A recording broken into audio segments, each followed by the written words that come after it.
meninggal sudah viral di Arab. Tuhan lu harus kabur dulu ke langit, baru dia nanti viral 300 tahun kemudian. Yahudi masuk neraka. Nandar, Nabi Musa itu Yahudi kok. Kan udah ada orang-orang yang percaya. Kok nggak dibawa naik ke surga? Logikanya kemana? Jaminan keselamatan. Nah, dia cuma datang ke Israel. Kenapa nggak datang ke seluruh bumi? Oh, jauh bang. Ya, dia Tuhan, tinggal pindah-pindah tempatnya. Ting, hari ini di Cina. Ting, besok. Ya, kayak inilah safari dakwah.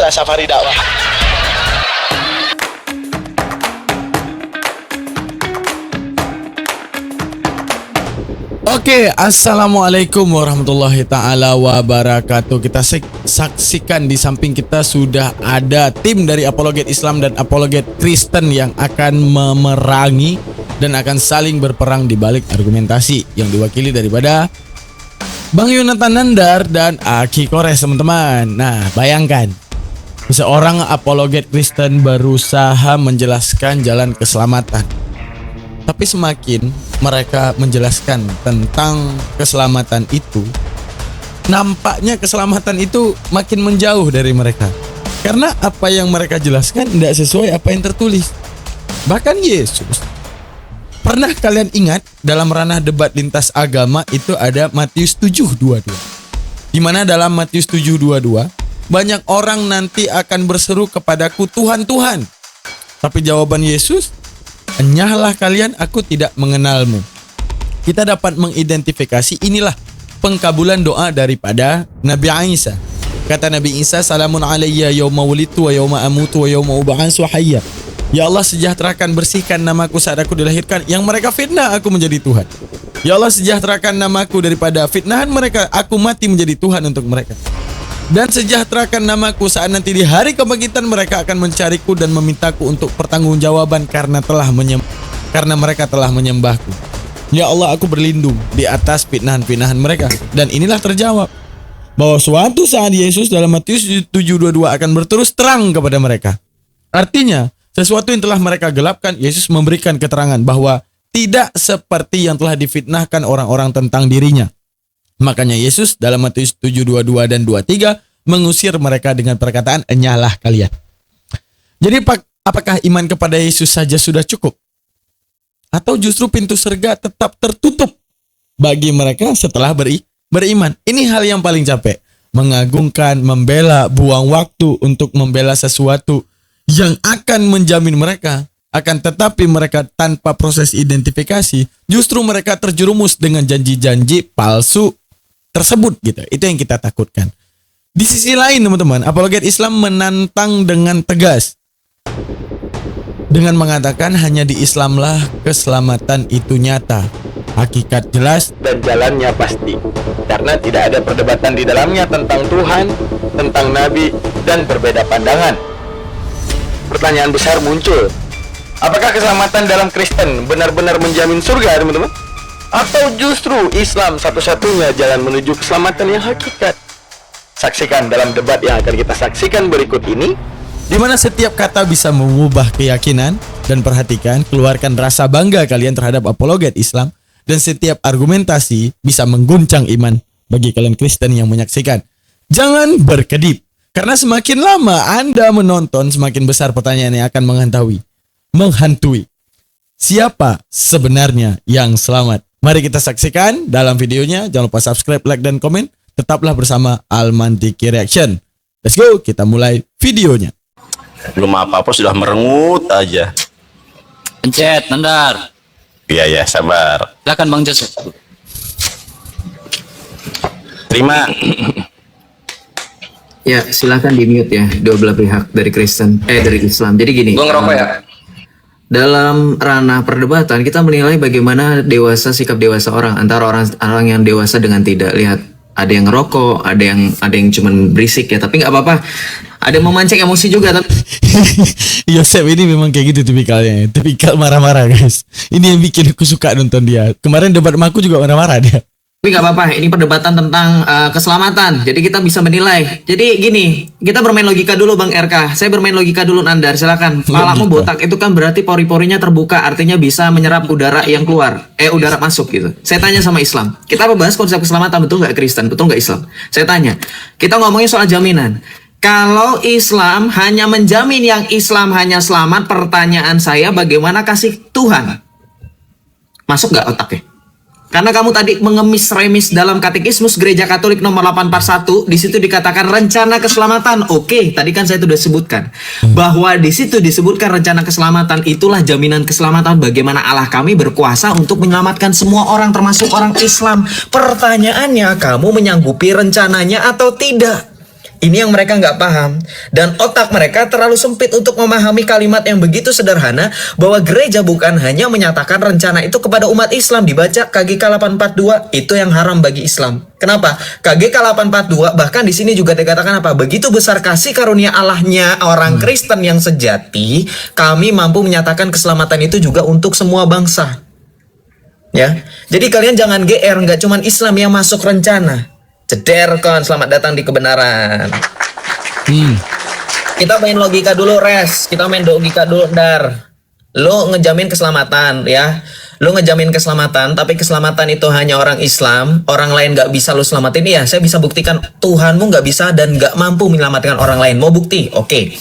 Kita buktikan. Buka dalam surah Al-A'raf ayat 40. Tadi kan kamu bacanya Al-A'raf ayat 42. Kita buka dalam Al-A'raf ayat 40. Kita buka dalam Al-A'raf ayat 40.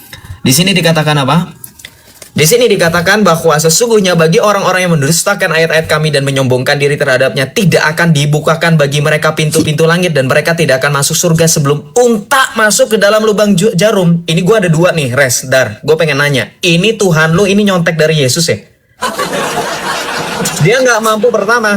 Kenapa yang ada dua yang mau saya bahas di sini tidak mampu membukakan bagi orang-orang yang mendustakan ayatnya dan menyombongkan diri? Artinya apa? Tuhanmu itu nggak mampu untuk memaafkan. Nggak seperti Tuhan Yesus dalam Matius 5 ayat 45 mengajarkan tentang kasih Bapa yang mengampuni, mengasihi.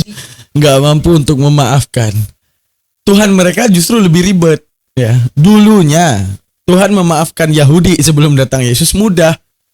Apa kabar tentang Yahudi yang ketika mereka meyakini bahwa setiap dosa itu ditebus dengan pengampunan? Ya. Nggak ada bunuh-bunuh anak manusia. Di perjanjian baru Tuhannya agak aneh sedikit, kepalanya agak belok, guys. Kenapa belok? Padahal Tuhannya tadi udah jago tuh. Wah, dosa ya? Oh, minta ampun. Oke, ku ampuni. Di perjanjian baru mereka downgrade sistem pikiran Tuhannya tuh. Sistem pikiran Tuhannya, ini dosa ya? Bentar ya, gue turunin anak gue bunuh dulu depan muka lo, bahwa dosa lo udah terhapus. Ini apa? Anjay. Ini apa? Udah, kita lanjut dulu ya. Apa itu downgrade Tuhan? Aduh. Orang yang percaya maupun tidak. Betul nggak, teman-teman? Itulah yang diajarkan kepada kami untuk mengampuni dan mengasihi kalian. Orang mau selamat, kamu ngomong ngalor ngidul mengenai jaminan keselamatan. Kalau Allahmu tidak memiliki kasih sayang terhadap manusia yang diciptakannya sendiri, buat apa? Sedangkan keselamatan itu berbicara tentang kasih sayang. Saya tanya. Dan kemudian perhatikan, dalam Islam bahwa surga itu bukannya yang ditentukan oleh siapapun termasuk amal perbuatan ya, tetapi oleh Allah sendiri. Saya mau tanya sama Nandar, di dalam kekristenan Yohanes 3 ayat 16, Markus 16 ayat 16, Tuhan Yesus jelas katakan keselamatan itu bagi mereka yang percaya, mau dengan kehendak bebas, berpartisipasi aktif. Pertanyaan saya, kenapa Islam konsep keselamatannya pasif? Allah itu tidak memperkenankan amalan seorang pun bisa memasukkannya ke dalam surga dan menyelamatkannya dari neraka, tapi hanya iman kepada Allah. Saya tanya, kenapa pasif? Ini keselamatan kalian yang benar yang mana? Fastabiqul khairat dengan perbuatan atau hanya dengan iman? Saya mau bertanya. Tadi kan Kores mati-matian dengan data, Nandar mati-matian dengan data, dengan perbuatan orang yang mengerjakan, orang yang menyebarkan, itu semua perbuatan. Tapi kenapa nabimu bahkan mengakui tidak ada amalan seorang pun yang bisa memasukkannya ke dalam surga dan menyelamatkannya dari neraka? Apakah nabimu dengan Allahmu itu lagi selek? Kompak dulu dong, konsili dulu dong. Ternyata percuma kalian beramal Islam kalau tidak dengan rahmat Allah, amal kalian nggak kepake. Silakan, Bang. Oke, teman-teman sekalian ya. Kita lihat di sini. Ya, mereka tuh nggak jauh imannya dari investasi bodong, no? Investasi bodong. Percaya deh, investasi di sini pasti untung. Emang kerjaannya ngapain? Emang kita ngapain? Nggak, udah. Yang penting percaya aja. Investasi di sini ini pasti untung. Ibu-ibu, bapak-bapak tinggal baring-baring di rumah, nggak usah ngapa-ngapain. Investasi saja di perusahaan kami pasti untung. Nah ini didikannya nih. Didikan investasi bodong, di mana siapapun yang percaya, kalau udah percaya pasti untung. Pasti surga. Makanya tidak lain kalau kita melihat daripada Rasulullah dalam hadis-hadisnya menjelaskan kenapa agama-agama terdahulu bisa terbentuk. Ya karena mengikuti hawa nafsu. Ketika banyaknya perintah Tuhan dan larangannya Tuhan, manusia kan identik tidak mau dikekang dan ingin bebas. Lalu cara dia mengkhianati Tuhan yaitu dengan cara mengatakan kepada orang-orang bahwa oh bukan ini, nggak mungkin Tuhan itu melarang apa yang suka kita lakukan dan nggak mungkin Tuhan itu memerintahkan sesuatu yang nggak mau kita lakukan. Akhirnya apa? Keluarlah agama-agama pembanding, agama-agama yang sifatnya investasi bodong. Nggak perlu ngapa-ngapain. Nggak usah buat ini, nggak usah lakukan itu. Kalau ada larangan, lakuin aja. Karena apa? Udah ditebus. Semua perintah itu udah dilakukan olehnya. Semua larangan itu telah ditinggalkan olehnya. Maka itu hukum cuma berlaku untuk dia aja, untuk kita enggak. Dan kita sekarang happy-happy. Dan barang siapa percaya, jaminan surga. Nah ini investasi bodong. Kalau di dalam Islam, bahkan Tuhan sendiri nggak bisa diatur daripada amalan manusia ya teman-teman ya. Artinya tidak bisa diatur bahwa fastabiqul khairat, berlomba-lombalah dalam kebaikan. Artinya apa? Mencari ridha Allah itu seperti mencari jarum di dalam tumpukan jerami. Sangat sulit. Tapi sangat sulit. Kadang kita tidak tahu di kebaikan mana Allah cinta kita. Paham maksud saya? Kalian lakukan sholat dengan begitu banyak. Kadang ridha Allah. Di saat kalian melihat ada kucing di pinggir jalan yang kakinya patah, kalian obati. Di situ Allah sayang sama kalian, di situ kalian masuk surga. Untuk menunjukkan apa? Allah tidak menjadikan hidup ini kaun. Tahu nggak kaun? Hitungan. Jadi ada nominal yang harus kalian kejar baru masuk surga. Untuk menunjukkan apa? Bahwa kasih sayang Allah bisa dibeli. Tahu kaun? Hitungan. Jadi barang siapa yang amalnya menembus segini, maka dapat surga. Menembus segini, dapat surga. Menembus segini, dapat surga. Ini kaun di mana Tuhan itu murahan, menjual surganya dengan pekerjaan manusia yang harus tembus. Tidak. Allah cuma bilang, mau lu lakukan keburukan, silahkan lu bebas. Mau lu lakukan kebaikan, juga bebas. Bukan karena kaun. Karena di setiap kebaikan yang kamu lakukan, di situ aku akan memberi harga. Tapi ingat, di antara beribu kebaikan yang kau lakukan, hanya satu yang ku cinta. Itulah yang membuat aku cinta kepadamu dan surga layak kepadamu. Artinya itu reward daripada Tuhan. Reward apa? Memandang makhluknya, ternyata makhluknya mampu menjalani amanah daripada Tuhan tentang rasa cintanya terhadap makhluk lain. Allah cinta kepadanya, Allah ridha kepadanya, Allah berikan surga. Tidak investasi bodong. Capek nih. Kalau kita investasi pasti lo investasi dan lo pasti untung dengan pekerjaan yang seperti ini. Ingat, di antara semua investasi lo pasti ada satu yang bom. Nah saat lo bom, lo kaya dan investasi lo bakal besar. Selesai. Kalau mereka kagak ada, pokoknya investasi aja. Barang siapa investasi pasti untung. Nah, ini investasi bodong ya. Setiap yang diperintah ya, ada perintah misalnya harus seperti ini, enggak, udah dilakuin sama satu orang. Ada larangan, jangan seperti ini. Enggak, udah dilakuin sama satu orang. Maka sekarang kita udah bebas. Hidup suka-suka kita. Suka-suka nenek moyang kita gitu. Terima kasih ya. Nah, sekarang Nandar, kau perhatikan di sini Nandar ya. Kita lihat, saya melihat membuka dalam Bukhari 6737. Catat Nandar, dicatat. Ya. Ya, di sini langsung saja bahwa Rasulullah bersabda, setiap umatku masuk surga selain yang enggan. Para sahabat bertanya, wahai Rasulullah, lantas siapa yang enggan? Nabi menjawab, siapa yang taat kepadaku masuk surga, dan siapa yang membangkang aku berarti ia enggan. Ya, oke. Sekarang pertanyaan saya main logika nih. Ya, seperti di awal. Siapakah ya orang yang mengikuti Muhammad dan pasti masuk surga? Buktinya mana? Seperti yang kata Kores, saya balikin lagi. Ya, siapa orang yang sudah masuk surga, bukti bahwa dia itu sudah masuk surga karena mengikuti Muhammad? Siapa? Ya, logika nih untuk Kores dan juga Nandar. Apakah Muhammad pernah mengalami kematian, lalu dia bangkit, lalu dia menceritakan, memproklamirkan, lalu dia bilang gini, ketika saya mengalami kematian itu, saya melihat orang-orang Kristen atau orang-orang Yahudi masuk neraka. Dia bangkit lalu dia menceritakan ke orang-orang. Adakah begitu? Saya langsung pembuktian bolak-balik. Kalau mengikuti Muhammad itu masuk ke surga, saya melakukan logika. Logikanya begini. Apakah orang yang mengikuti Muhammad atau apakah Muhammad mengalami kematian? Saat dia mengalami kematian itu dia melihat banyak orang Kristen masuk di neraka. Lalu dia bangkit dari kematian itu, Muhammad bangkit dari kematian, lalu dia menceritakan. Lalu dia bilang begini, gua ketika mati, gua lihat tuh banyak orang yang masuk neraka, Kristen masuk neraka. Saat gua mengalami kematian, gua lihat Kristen masuk neraka. Ada nggak? Tunjukkan itu datanya. Ya, kemudian saya menanggapi Nandar mengatakan Yahudi masuk neraka. Nandar, Nabi Musa itu Yahudi loh. Dengar teman-teman. Ini emang agama-agama investasi bodong ini agak aneh ya. Pertanyaannya aja udah sangat halu dan lucu. Seakan-akan dia mau menggiring pikiran gini.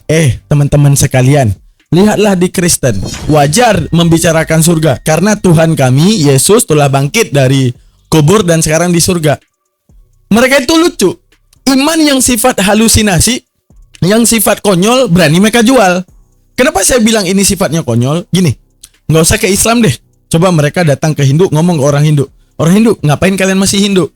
Ya, Tuhan kami, Yesus, yang dulu pernah hidup, ini sejarah bla bla bla bla, sekarang di surga, diketawain. Nggak ada yang percaya. Atau ke orang Buddha udah nggak usah nyembah itu lagi Siddhartha Gautama dan semuanya, nggak usah dengerin. Udah Yesus aja udah lihat surga dia, udah bangkit dia sekarang. Enggak laku.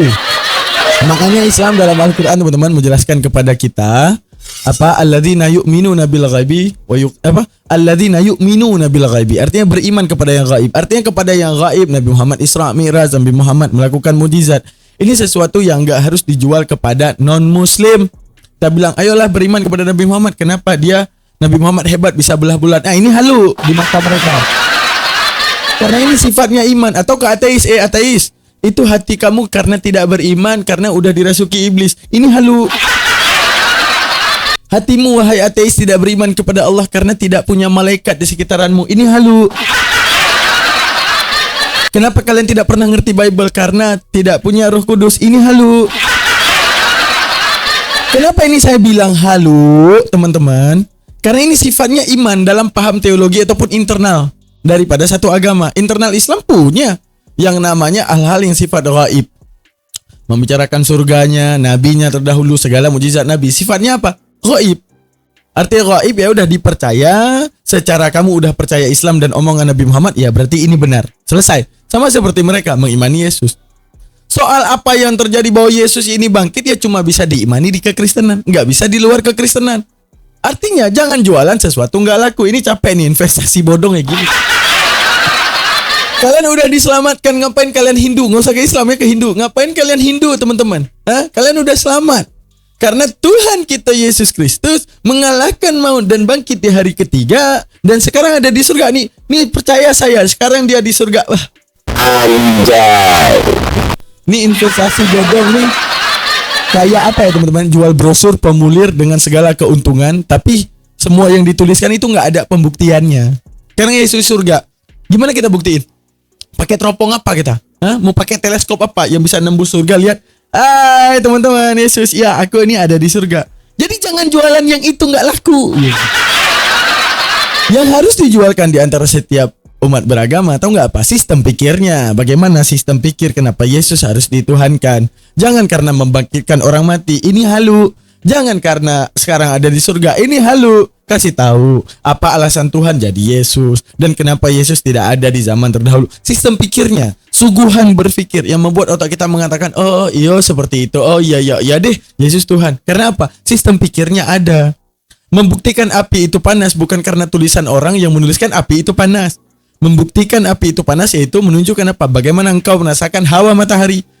Knalpot yang sedang panas, coba kamu rasakan. Nah, rasa itu serupa nggak dengan yang dirasakan pada api? Oh, serupa. Nah, berarti api itu panas, benar nggak? Benar, itu yang benar. Bukan kasih tahu api itu panas karena 20 juta orang sudah melakukan mujizat dan meriset dan membuktikan bahwa api itu panas. Ini sesuatu yang halus. Lanjut. Berarti Nandar menuduh bahwa Nabi Musa masuk neraka. Ya, gitu Nandar. Musa itu Yahudi loh. Ya, nabi-nabi terdahulu Yahudi loh, dari keturunan Yakub. Ya, Israel, Yakub, Ishak, itu Yahudi loh. Ya kan? Kejadian 49 ayat 10. Tongkat kerajaan tidak akan beranjak daripada. Ya, berarti Nandar menuduh bahwa nabi-nabi terdahulu yang Yahudi itu masuk neraka. Kemudian poin berikutnya, Nandar Kristen bukan Nasrani, Nasrani bukan Kristen. Kau tunjukkan, catat pertanyaan saya. Kau tunjukkan dalil di dalam Al-Quran kalau ada berbunyi kata Kristen. Kalau ada, saya keluar dari Islam, Kristen sekarang. Yang ada cuma Nasrani. Ya enggak? Ya, kemudian KGK 841 yang kau bawakan, ya, seperti kata Bang Joseph, ada syaratnya. Syaratnya apa? Saya menghubungkan dengan KGK 73. Allah mewahyukan diri secara penuh dan mengutus putranya sendiri di dalam dia. Ia mengadakan perjanjian untuk selama-lamanya. Kristus adalah salah sabda Bapa yang definit, sehingga sudah dia tidak akan ada wahyu lagi. Jelas di sini Nandar, syaratnya sangat-sangat definit, yaitu percaya kepada Kristus. Jadi pernyataan Nandar di KGK 841 dibantah, jederkan.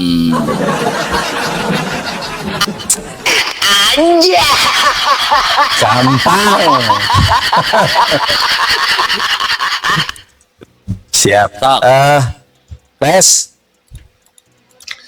Oke Kanda, langsung saja ya. Jadi ada dua pertanyaan di sini yang gua rangkum dari Yosef. Itu pertama soal kalau Islam hanya menjamin keselamatan di dalam Islam, bagaimana kasih Tuhan kan gitu. Waktu. Sabar. Oh iya. Waktu. Jangan nafsu, Res. Terima. Nafsu ini gua ngomong udah nafsu banget gua. Buka lo, Res. Teman-teman yang YouTube, sorry ya. Ini gua langsung data soalnya. Connect. Oke, silakan Ki Kores.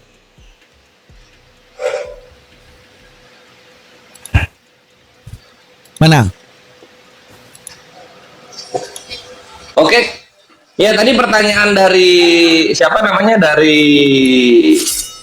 Yosef. Bagaimana kasih Tuhan kalau misalnya tidak mampu? Dia bawa surah Al-A'raf ayat 40 gitu kan. Gue lihat-lihat di mana ada tidak mampunya ya. Gue agak bingung di situ gitu. Misalnya di sini. Sesungguhnya ini kan ya Al-A'raf 40, sesungguhnya orang-orang yang mendustakan ayat-ayat kami dan menyombongkan diri terhadapnya tidak akan dibukakan pintu-pintu langit bagi mereka dan mereka tidak akan masuk surga. Tidak akan ini bukan tidak mampu, Chef. Bohong-bohong aja kerjanya. Kemarin bawa data bohong, bohong juga sekarang. Kawan bohong terus. Kena OTT. Nggak boleh bohong Yosef kalau dialog. Gimana sih ini kawan-kawan Katolik ini? Wah, bohong tidak ya. akan ini. Dan terus gue bingung juga sama pertanyaannya ya, karena pertanyaan Yosef, kalau misalnya Islam hanya menjamin keselamatan untuk Islam, tidak untuk agama lain gitu kan, bagaimana kasih Tuhan gitu? Bahwa ayat ini, di ayat ini kan, ini orang-orang ini mendustakan ayat-ayatnya Allah, lalu sombong gitu kan, lalu kemudian harus apa, dimasukin ke surga gitu? Kalau misalnya surga isinya orang-orang yang menghujat Tuhan, ngapain lu jadi Tuhan yang maha murka gitu loh? Ngapain? Logikanya gimana ini kawan-kawan Katolik? Orang-orang menjalani perintah Tuhan, mengamalkan ayat-ayat Tuhan, masuk surga. Orang-orang yang mendustakan ayat-ayat Tuhan, masuk neraka. Jangan keputar logikanya, ini sesat sekali ini orang-orang yang mendustakan ayat harus masuk surga. Kalau gitu isinya kriminal semua di sana dalam surga Kristen. Pertanyaannya nggak logis, Yosef. Lalu kemudian yang kedua, RK, siapakah orang yang sudah masuk surga kan gitu ya? Siapakah orang yang sudah masuk surga? Oke. Inilah gue bilang itu Islam itu jaminan dan bukti. Kalau nggak ada bukti, maka jangan jadi agama, bre. Jangan jadi agama kalau nggak ada bukti. Kita buka di sini. Nah, Sahih Bukhari 6068. Ini nggak perlu pakai mati dulu, bre. Nggak perlu pakai mati dulu. Namanya nabi, bre. Udah pasti sudah mempunyai kuasa untuk melihat surga neraka sesuai dengan izin Tuhan. Nah di sini ya, ketika ibunya Harisah bin Surakoh datang menemui Nabi Shallallahu Alaihi Wasallam, lalu berkata, wahai Nabi Allah, tolong katakan kepadaku tentang Harisah yang terbunuh di perang Badar karena terkena panah nyasar. Apabila dia berada di surga, aku akan bersabar menerimanya. Namun bila selainnya itu, aku akan menangisinya. Beliau menjawab apa? Wahai Ummu Harisah, sesungguhnya di surga ada taman-taman dan sungguh anakmu itu telah ya, bukan akan, telah menempati surga Firdaus yang paling tinggi. Dan selamat datang di kebenaran Islam, di surganya sudah ada orang walaupun masih ruh. Kalian Kristen mana? 2 kontan gua bayar bre, 2 kontan. Nah sekarang kita main logika nih ya sama Yosef ya. Kita main logika nih. Ada Tuhan ya, ada Tuhan nih turun ke bumi kan gitu, mengajarkan kasih. Cuma di Yerusalem dia, nggak ke Cina, nggak ke Argentina. Untuk ke daerah sana dia nyuruh manusia. Ngapain dia jadi manusia kalau kayak gitu? Logikanya gimana? Kan gitu.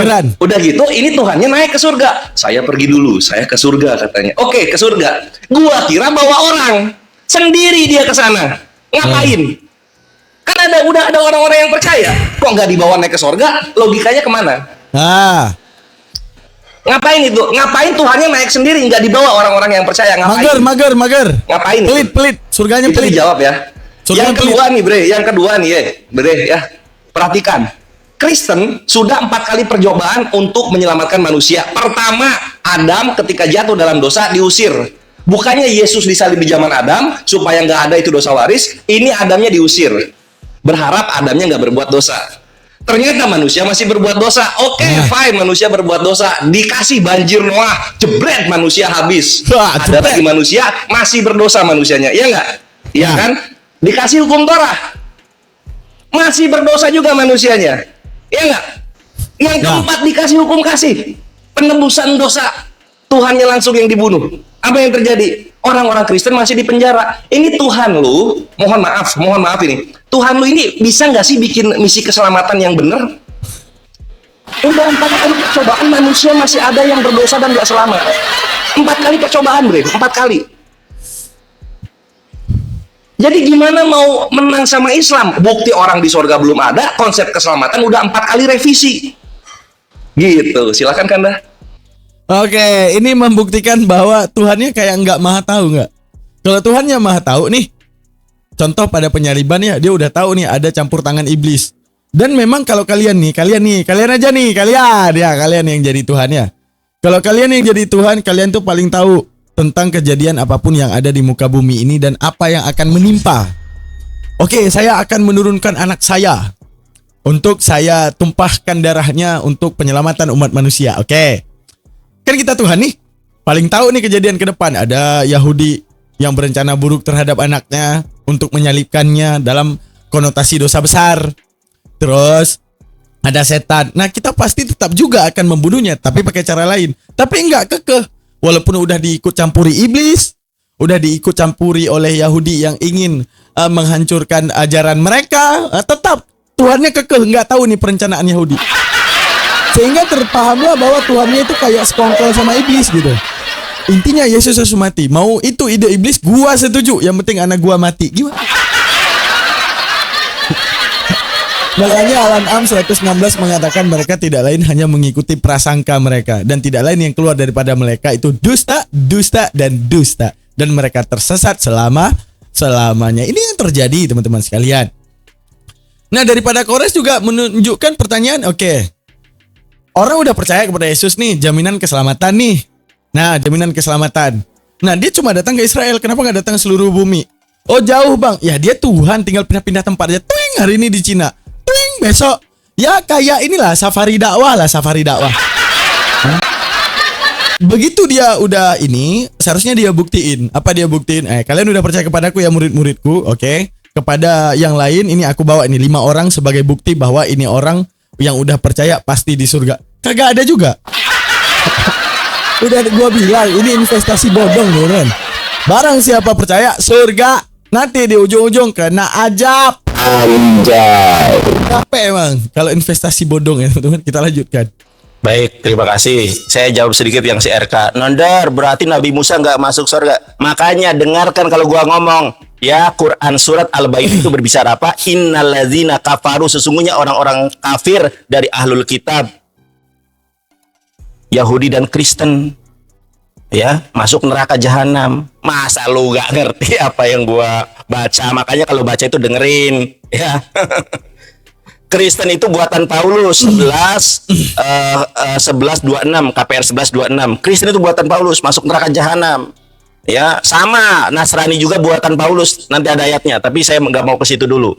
Nah, ini Katolik ini suka munafik nih. Mohon maaf, dua debater Katolik ini munafik. Di dalam ajaran Katolik tidak hanya menerima sola fide, juga dia menerima sola gracia. RK si Joseph bertanya tentang apa namanya itu, tentang keselamatan bukan perbuatan tetapi hanya iman. Coba tanya parokimu, tanya uskup dan kardinalmu, mereka percaya enggak dengan sola gracia? Percaya. Iman itu tidak bisa, ya. Hanya iman saja masuk surga sampai kejang-kejang. Nih gua perlihatkan kepada lu ya. Kasih nampak. Nih. Nandar. Ini si Santo Yakobus aja ngomong begini, brother. Nih baca ya. Demikian juga halnya dengan iman. Jika iman tidak disertai dengan perbuatan, maka iman itu pada hakikatnya adalah mati. Jeder kon. Ternyata Biblemu itu bukan hanya iman tapi perbuatan. Itulah Islam, jeder. Kemudian masalah Kristen katanya dijamin keselamatan. Kenapa? Pegang peningmu ya. Nih, teman-teman baca. Di dalam Markus 9 nomor 49, ternyata orang Kristen ini dimasuki neraka jahanam menurut mereka sendiri nih. Dua ayat terakhir memang agak sulit dan para penafsir berbeda-beda pendapat dengan mengartikannya, karena setiap orang pada umumnya atau lebih tepatnya setiap orang dari mereka yang dilemparkan ke dalam neraka. Tuh, Yesus aja menjamin orang Kristen masuk neraka. Markus 9:9. Jeder kan. Saya buktikan lagi nih. Kamu baca Lukas 13 nomor 2. Berarti sudah sangat terbantahkan investasi bodong di sini ya. Tadi katanya investasi bodong itu nggak usah kerja, nggak usah ngapa-ngapain, investasi aja pasti untung.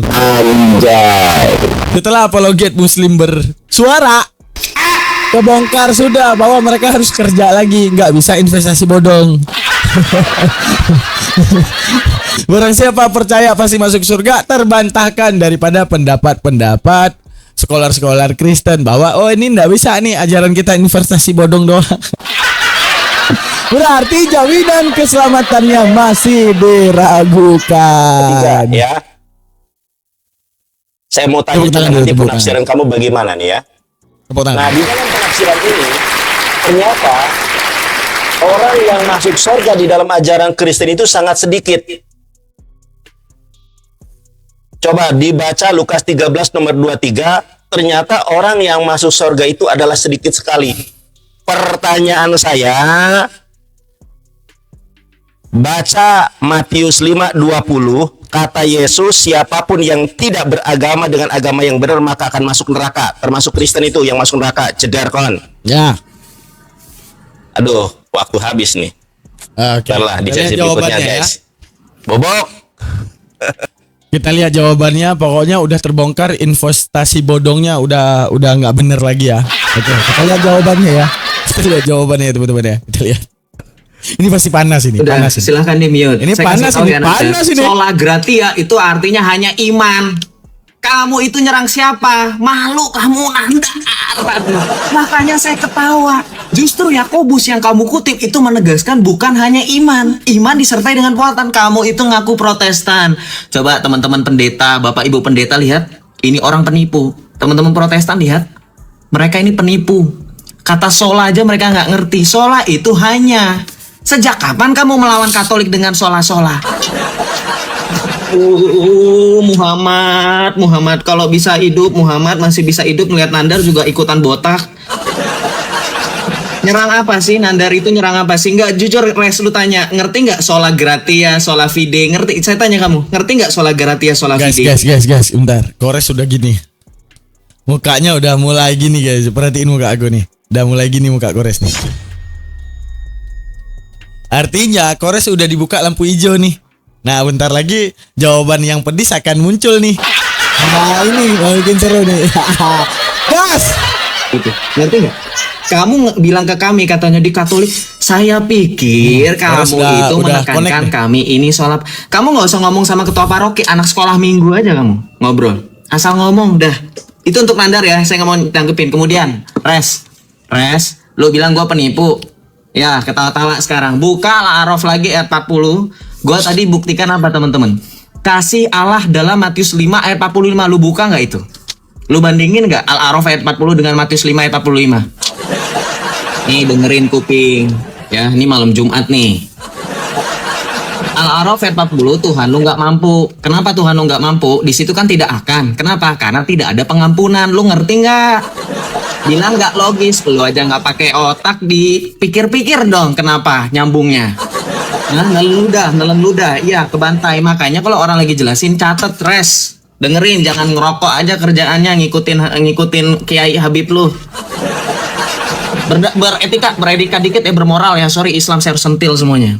Kemudian, perhatikan. Kamu bilang katanya ada yang masuk surga. Siapa katanya? Harisah yang terbunuh. Oh, itu masalah roh. Buka surah Al-Isra ayat 85. Joget ya. Bidadari joget-joget ntar di surga. Al-Isra ayat 85. Kenapa Joseph Al-Isra ayat 85? Kita buka Al-Isra ayat 85. Si Muhammad sosokan ngerti yang bisa melihat. Ada yang udah di surga. Di surga, anakmu di surga. Hei, penipu. Termasuk Muhammad. Lihat Al-Isra ayat 85. Katanya Muhammad tahu masalah roh.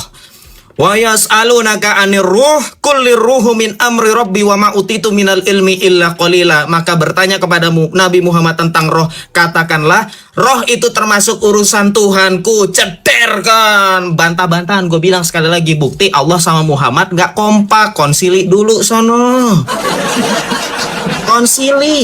Konsili dulu ya, kayak bapak-bapak gereja yang lu rendah-rendahkan. Ternyata Allah sama Muhammad setara dengan bapak-bapak gereja yang bingung katanya. Konsili, sosokan ngerti ruh nih, gua catat dari tadi katanya Harisah terbunuh, terlihat di surga. Katanya walaupun hanya sebatas ruh, Muhammad itu begini. Ya, ternyata Al-Quran sendiri membantah Muhammad.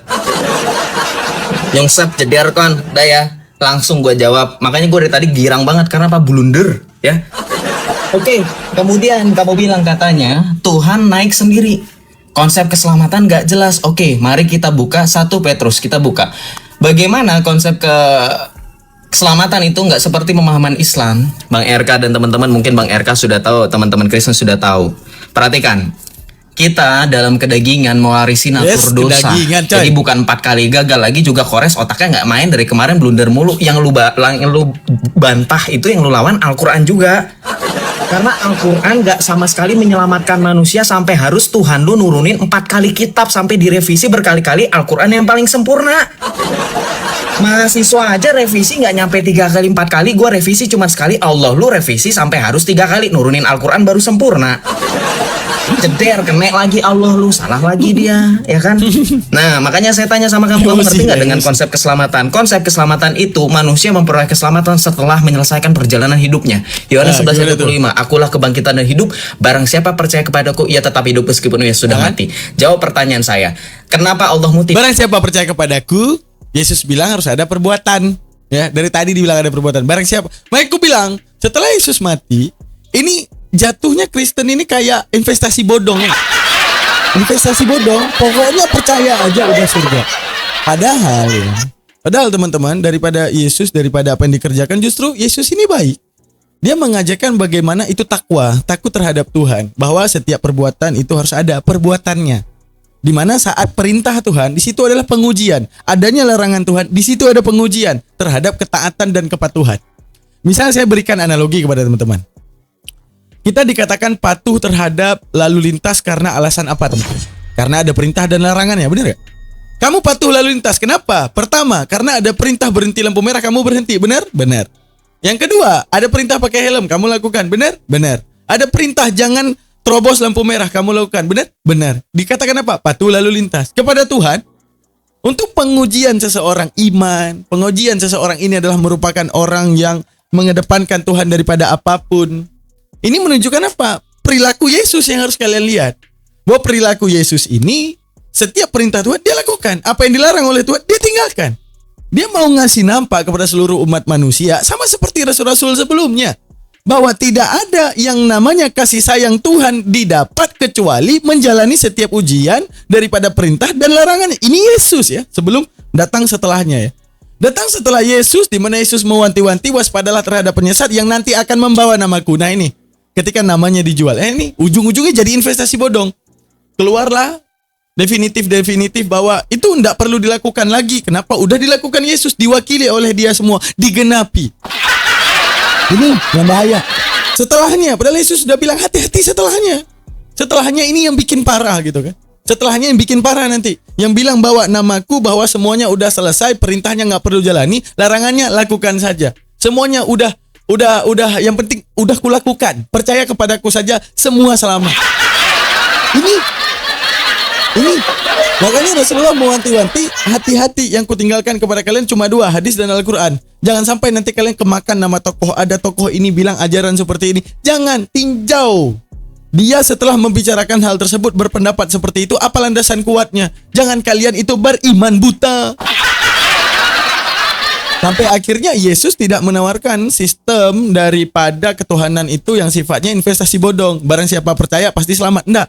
Yesus menawarkan tentang kamu percaya kepadaku sebagai utusan Tuhan, maka kamu juga harus percaya dengan segala perintah Tuhan yang tak pernah dibatalkan, dengan setiap larangan Tuhan yang harus kau jauhi. Inilah menjadi ujian terhadapmu, daripada Tuhan akan mengujimu bahwa kamu adalah hamba-hamba Tuhan yang beriman kepada Tuhan.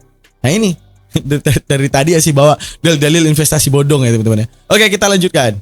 Tidak mampu menyelamatkan semua manusia, walaupun Al-Quran dan Islam sudah turun. Silakan dijawab. Silakan saya lanjutkan ke Bang RK. Batal. Oke. Saya lanjut ya. Nah, untuk Kores, pertanyaan saya simpel dari Kores, dari tadi Kores. Ya, untuk Kores dengan Nandar, ya. Gini ya. Tadi Kores membawa sebuah dalil hadis bahwa siapa yang diselamatkan di surga itu kan. Ya. Orang lain dia selamatkan, tetapi kenapa orang inti dalam rumahnya nggak bisa diselamatin, nggak bisa dibela? Ingat, orang lain dia selamatin, dia bela, tetapi orang inti dalam rumahnya nggak bisa dibela. Nih, dengar nih, perhatikan baik-baik nih, Kores, Nandar, ya, lihat baik-baik. Bukhari 2548, bukankah ayah dan ibu Nabi pun percaya kepada Nabi atau tidak? Ataukah kakek Abdul Muthalib, anaknya, bibinya semua percaya kepada Nabi? Sesuai dalil yang tadi saya bawakan, barang siapa yang mengikuti Nabi, dia akan mendapatkan keselamatan kan? Bagaimana Bukhari 2548 mengatakan apa nih? Langsung saja kita perhatikan nih. Ya, di mana beliau berseru, wahai kaum Quraisy, atau ucapan semacamnya, peliharalah diri kalian karena aku tidak dapat membela kalian sedikit pun di hadapan Allah. Jederkan. Kaum Quraisy beliau bilang aku tidak dapat membela sedikit pun di hadapan Allah. Wahai Bani Abdi Manaf, aku tidak dapat membela kalian sedikit pun di hadapan Allah. Jederkan. Tanggap ini Nandar, jangan pucat Nandar, pucat pasi. Ya, lalu ini, wahai Abbas bin Abdul Muthalib, aku tidak dapat membela kalian sedikit pun di hadapan Allah. Jederkan. Kalah debat, kalah PK, nyonyor. Karena apa? Gak kasih edukasi, gitu ya, gak digip. Wahai Abbas bin Abdul Muthalib, aku tidaklah. Wahai Sofia, bibi Rasulullah, ya, bibi Nabi, aku tidak dapat membela kalian sedikit pun di hadapan Allah. Jederkan. Benar. Wahai putri Muhammad, aku tidak dapat membela kalian sedikit pun di hadapan Allah. Jeder. Benar. Bukan cuma itu. Makanya saya bilang orang intinya nggak diselamatin. Nih, hadis Muslim ya dari Anas ya. Ya, sekarang berada beliau menjawab, ya. Rasulullah, di manakah tempat ayahku yang telah meninggal sekarang berada? Beliau menjawab, di neraka. Ketika orang tersebut menyingkir, maka beliau memanggil lalu berkata, sesungguhnya ayahku dan ayahmu di dalam neraka. Jederkan. Kemudian ibunya, ya, saya tidak dapat meminta izin kepada Robku untuk memohon ampun bagi ibunya, tetapi saya tidak diberi izin dan saya meminta izin kepadanya untuk menziarahi kuburnya. Kemudian Allah memberi izin, berziarahlah karena ziarah kubur ya dapat mengingatkan kematiannya. Gak dibela. Sekarang pertanyaan saya, ayah dan ibu Nabi di mana? Hah? Enak banget Bukhari tuh dijawab. 2048 sudah sangat jelas di situ. Muhammad tidak bisa membela kalian sedikit pun di hadapan Allah. Kenapa kalian masih mengikuti dia? Sementara kalau Yesus adalah utusan, Muhammad adalah utusan, Yesus bangkit, Muhammad gak bangkit. Nah kan jualannya nggak laku lah. Jawab, udah. Jangan cengar-cengir kalau debat. Lucu ya, lihat kan dia dibilang itu nggak laku. Yesus bangkit itu nggak laku kalau dijual. Karena aku udah bilang tadi teman-teman. Nggak usah ke Islam, jual ke agama lain deh. Ngomong bahwa Yesus bangkit dari kubur dan sekarang ada di surga. Nggak ada yang percaya. Itu sifatnya iman. Makanya dalam Islam kalian kalau ada mujizat Rasul ataupun apapun, nggak usah di Islam itu deklar kalau kalian mau orang tahu tentang Islam, sistem pikirnya. Kenapa ini jadi benar? Jangan bawa karena Nabi Muhammad belah bulan. Mana lagi Rasul yang paling hebat yang belah bulan? Nggak ada. Ini halu nanti jadi di depan mata orang. Dan bagi orang yang mendengarkan ini jadi halu nanti. Ya, jadi kalau dalam Islam bilang alladzina yu'minuna bil ghaibi, sifat daripada yang gaib ini iman. Arti iman ya udah kamu Islam kamu paham. Jangan coba jual karena kalau jual jadi kayak mereka, jual sesuatu yang enggak laku. Dan terus dia bilang gini, Nabi Muhammad seakan-akan dia ingin membawa narasi bahwa Nabi Muhammad itu sama kayak Yesus, menjamin manusia masuk surga. Enggak. Nabi Muhammad kalau kalian mau teliti, jaminan surga setiap orang karena percaya Nabi Muhammad tentang adanya perintah dari Tuhan yang harus dijalani. Berarti perintah ini nih penentu, bukan Nabi Muhammadnya. Nabi Muhammadnya sebagai penyampai pesan. Seakan-akan bahwa bilang Tuhanmu melaluiku memberikan satu penyampaian kepadamu, kalian harus menuruti perintah ini dan larang yang ini, selesai taati ini maka kalian akan surga. Wajar Rasulullah bilang aku tak menjaminmu karena dia juga ana basyarun mislukum. Kata Rasulullah dalam Al-Kahfi, ana basyarun mislukum. Aku manusia sama seperti kamu. Yang aku juga beribadah sama sepertimu. Yang aku juga meminta ampun sama sepertimu. Jadi bagaimana aku yang seorang hamba bisa menjamin kamu? Karena apa? Jaminannya maghfirah Allah. Apa? Kita dosa, kita minta ampun, selesai. Contoh Nabi Muhammad belum ada. Sejak kapan Nabi ada mengikuti Nabi Muhammad? Nggak ada. Namun hakikatnya manusia itu dibuktikan daripada Adam, teman-teman. Ketika Allah ciptakan Adam nih kan, ketika diciptakan Adam dengan iblis, Allah kasih perbedaan bahwa iblis ketika bersalah malah bebal ingin menyesatkan manusia. Adam ketika bersalah diturunkan ke bumi bertobat. Jadi di sini memberikan pemahaman bahwa antara Tuhan dan kita itu person hubungan yang paling intim antara kita dan Tuhan itu person. Hubungan yang paling klimaks, hubungan yang paling dekat antara kita dan Tuhan. Ya Allah, aku berdosa, ampuni aku. Allah ampuni, Allah cinta kita, masuk surga. Bahkan Nabi Muhammad, ya bukan aku jaminannya. Aku cuma penyampai pesan. Perintahnya ini, larangannya ini. Jangan ya, oke, aman. Selesai. Kalau mereka, ya udah. Barang siapa percaya, surga. Kan aku bilang, makanya aku bilang, investasi bodong. Ya, investasi bodong. Nah, ini hati-hati nih. Jadi mereka itu terjebak dengan kehaluan mereka bahwa akan dijamin. Masalahnya cari lagi, takutnya nggak dijamin. Ada tulisan mengatakan kamu dijamin surga kalau percaya ini. Buktiin dulu jaminan ini. Hidup cuma sekali coy. Apa yang kamu yakini penuh akan menjamin, kalau nggak menjamin, mampus. Sedangkan Islam mengajarkan bahwa pertanggungjawaban pada diri sendiri, bukan tentang jaminan orang. Kamu hamba yang beriman? Benar. Oke, adanya perintah Tuhan? Ada. Adanya larangan Tuhan? Ada. Oke, perintahnya diapain? Dijalanin. Larangannya diapain? Ditinggalkan. Islam. Jadi count ataupun hitungan terhadap kita pasti selamat dari diri kita sendiri. Bukan dari menjamin kepada orang lain. Bisa jadi belum tentu orang lain di balik omongannya akan menjamin, berhasil menjamin.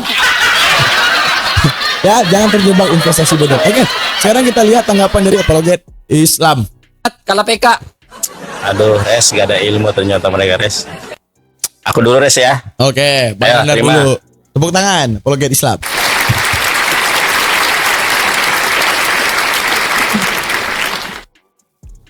Tuh, kenapa nggak diterima? Terima dulu, woi. Terima. Kores. itu yang belum terima. Baik. Si Joseph ini memang boti. Kebanyakan emosi. Nondar, sola gracia itu adalah karena iman. Goblok. Sola gracia itu bukan hanya karena iman. Sola gracia itu hanya karena kasih karunia. Kalau hanya karena iman itu sola fide, jederkon, sola gracia, sola karena iman. Aduh, garuk-garuk kepala der. Makanya kalau debat itu jangan emosi. Kalau hanya karena iman itu namanya sola fide. Itu baru hanya oleh karena iman. Kalau sola gracia oleh karena kasih karunia. Ayo, Masalahnya jeder, ternyata orang Katolik juga ya, keselamatan itu bukan hanya karena sola fide tapi sola gracia. Aduh, garuk ya. Yang jadi pertanyaan saya adalah tadi gak dijawab. Kenapa di dalam Markus 9:49 ternyata orang Kristen ini masuk neraka jahanam? Itu kata Yesus, kalian semua ini akan digarami dengan api. Katanya keselamatan, digarami dengan api. Yang kedua, coba baca Matius 5 nomor 20, nggak dibaca. Sibuk dengan emosinya. Apa kata Yesus? Nih saya bacakan ya. Yesus mengatakan di dalam Matius 5 nomor 20, makanya jangan emosi kalau debat aja. Debat emosi kemana-mana. Nih, baca nih. Maka aku berkata kepadamu, jika hidup keagamaanmu tidak lebih benar daripada hidup keagamaan ahli Taurat dan orang Farisi, sesungguhnya kamu tidak akan masuk ke dalam kerajaan sorga. Sekarang saya tanya, agama mana yang lebih benar dari agama orang Yahudi, ahli-ahli Taurat dan orang Farisi? Agama apa? Ayo kan. Agama apa? Coba. Agama apa yang menjamin keselamatan yang disebutkan di dalam Matius 5:20? Pertanyaan saya nggak dijawab. Markus 5:49. Markus 9:49 tolong dijawab. Kenapa kalian dimasukkan ke neraka oleh Yesus? Kemudian Markus tadi berapa ya? Lukas 3:23. Kenapa nggak dijawab? Bahwa orang masuk surga dalam iman Kristen itu sangat sedikit sekali. Kenapa nggak dipaparkan? Jeder kon, lanjut Kores. Gas, Kores, tepuk tangan buat Kinanda. Yosef udah lampu hijau ya. Udah lampu hijau. nih. Udah lampu hijau. Siap-siap tuh ayatnya lau ya, siap-siap. Nah, ini Sebentar. sama Joseph ya teman-teman. Tadi kita udah kasih dampak ya. Nah, Kores masih satir-satir di awal, satir. Joseph ya emosi ini yang bikin, makanya sering itu Akinandar dan Ricky Kores tuh bilang ke aku, hubungkan aku sama Joseph, aku mau debat sama Joseph. Kenapa? Karena dia cepat emosi guys. Sama aku kemarin ya. Kalian udah lihat di videoku sebelumnya, itu sama aku, dimana aku kan pelajar filsafat. Bukan argumentasi logik yang dia suguhkan, malah dia bantah filsafat. Kan lucu. Kalian di Islam nggak boleh itu berfilsafat, diharamkan. Benar, filsafat diharamkan. Mantiknya kan tidak. Ya, marah teorinya yang diserang, bukan dia keluarin filsafat pembanding. Karena kalau sama aku mengedepankan rasionalitas. Jadi bodo amat lu mau bawa dalil manapun, rasionalnya apa? Kalau lu nggak bisa suguhkan bagaimana penyandingan rasio, adanya konklusi ataupun equivokal daripada satu kalimat, ini tetap terbantahkan dan kalah. Dan sekarang dia di situ emosi. Nah, sekarang emosi lagi nih.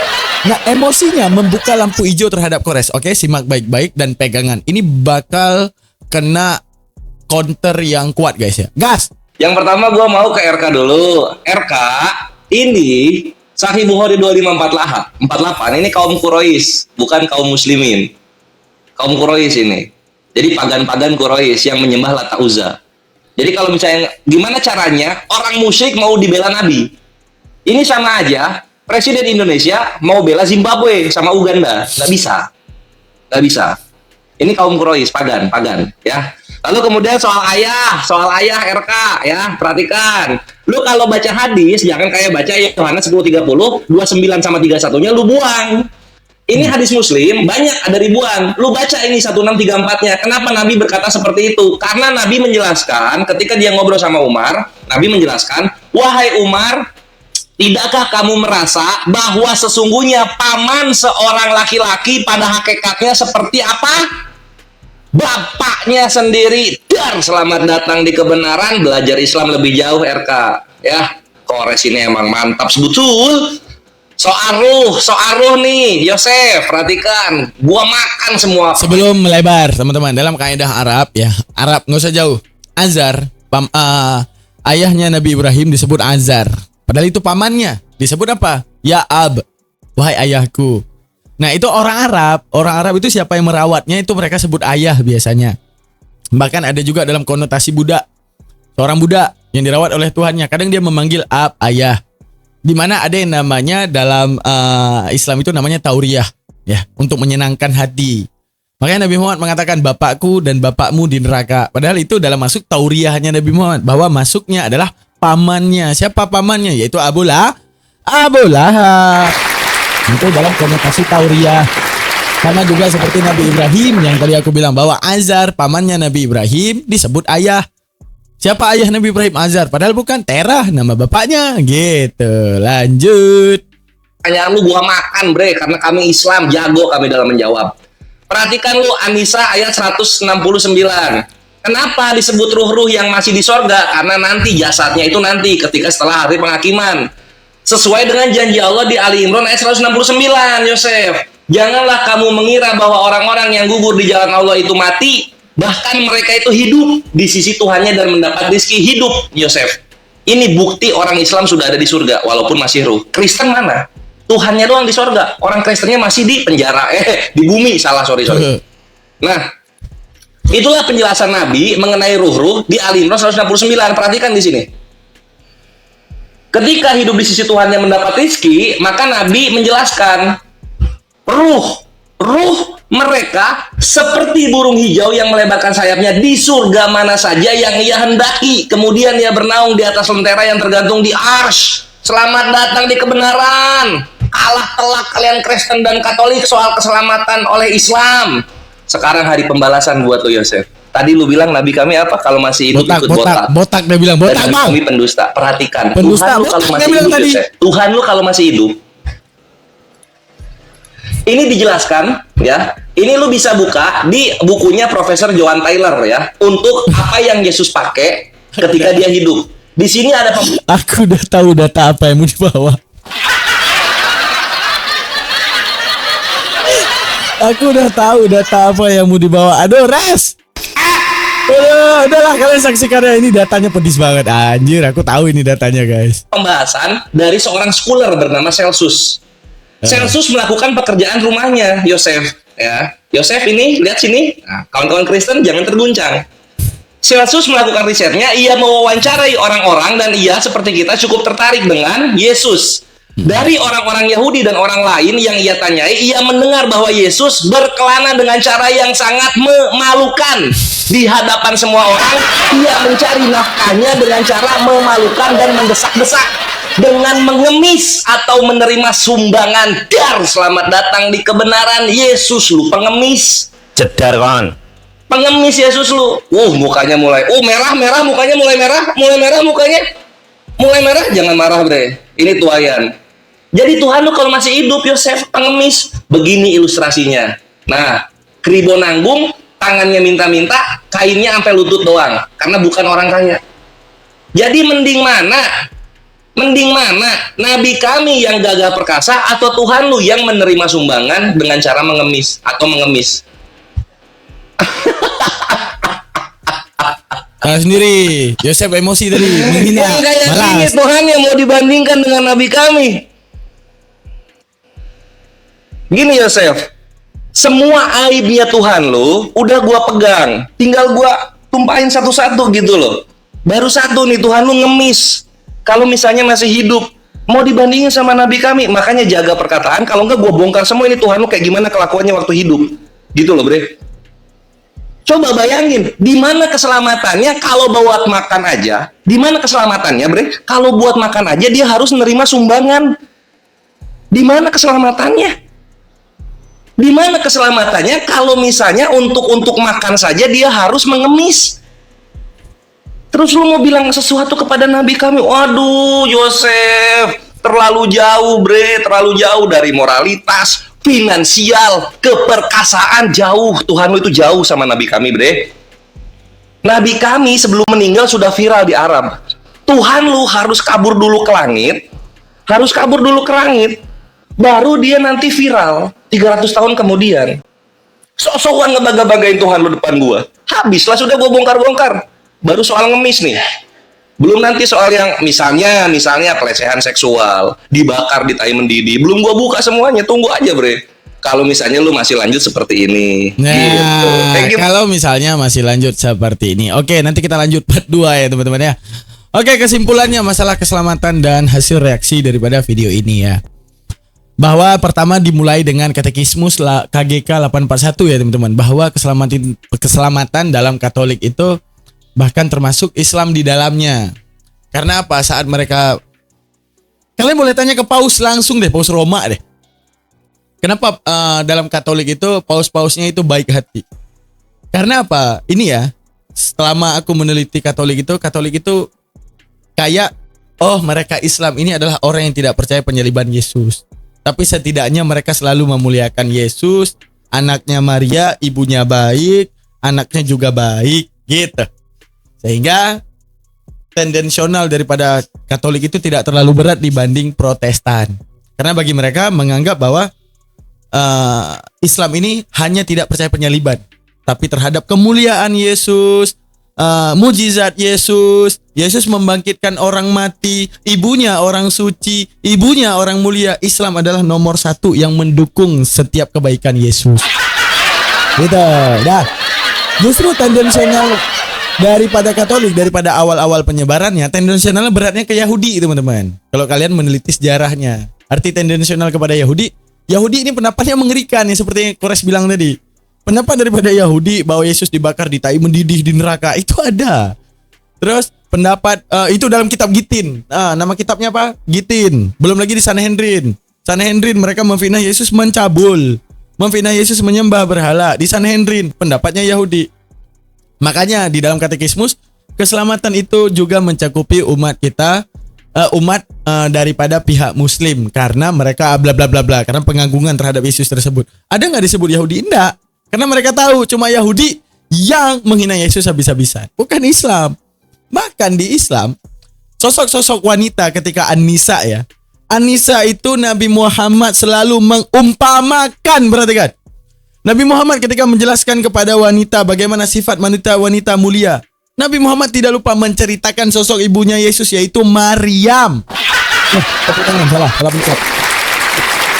Ketika Nabi Muhammad dilahirkan, saat itu datanglah ruh daripada Asiyah istri Fir'aun, datanglah ruh daripada Maryam untuk menyaksikan kelahiran Nabi Muhammad dalam berupa ruh. Dan saat itu Nabi Muhammad menceritakan kepada para sahabat tentang masa kecilnya yang melihat Maryam tersebut, wanita yang paling mulia di sisi Allah. Siapa? Maryam. Sangat mulia di sisi Allah. Dari pertama lahirnya telah diceritakan tentang kandungan yang dikandung oleh ibunya Hana. Tentang ini kandunganmu adalah orang wanita yang paling mulia nanti lahir di muka bumi ini. Mulai daripada hidupnya sudah dipakai Tuhan. Mulai daripada hidupnya nanti dia akan menanggung segala fitnahan. Tapi dia tidak pernah merasa putus asa. Yang nanti engkau harus membuat anak ini menjadi anak perjanjian. Ya siapa? Maryam, anak perjanjian untuk menjaga bait suci, yang dia harus beribadah dan mentahirkan bait suci. Siapa? Maryam. Walau bagaimanapun hinaan daripada Yahudi diusir dan semuanya, bahkan difitnah dengan pernikahannya dengan Yosef. Di dalam Islam memandang bahwa Maryam ini tidak pernah menikah dan tidak ada tunangan-tunangan, nggak ada Yosef itu di Islam. Tapi untuk mendukung doktrinal mereka bahwa Maryam ini adalah seseorang pelaku zina, Yosef datang dalam keadaan Maryam itu sebelum melahirkan Yesus untuk menjadi lelaki yang bertanggung jawab, sehingga fitnahan mereka mantap untuk Maryam sebagai penzina. Tapi di dalam Islam tidak ada. Maryam sampai mati tetap teguh imannya dan tidak menikah, dan membuktikan bahwa ke seluruh dunia bahwa benar ini anakku adalah anak yang mulia daripada Allah yang meniupkan ruh kepadanya, sehingga lahirlah Yesus ini, lahirlah Aisyah ini. Artinya Al-Quran cuma mengklarifikasi bahwa jangan kalian memandang bahwa Yesus, bahwa Aisyah, bahwa Maryam adalah sosok yang hina. Ini adalah dua orang yang diberkati oleh Tuhan. Nabi Isa kenapa diselamatkan dari salib? Karena Allah cuma tidak mau dia mati dalam keadaan dihinakan, karena mati dalam keadaan dosa besar. Kalau soal mati, para rasul juga mati dengan segala sebab kematiannya. Tapi Nabi Isa kalau sebabnya harus dihinakan, Allah selamatkan. Terima kasih banyak. Jangan lupa subscribe dan like dan komen. Jangan lupa titipkan komentar. Nanti ada part 2 daripada video ini karena masih panjang. Jadi kita ulas yang ini dulu. Udah selesai, catat dan jadi ilmu. Terima kasih banyak. Jangan lupa di-share kalau penting. Makasih banyak. Saya akhiri. Assalamualaikum warahmatullahi taala wabarakatuh.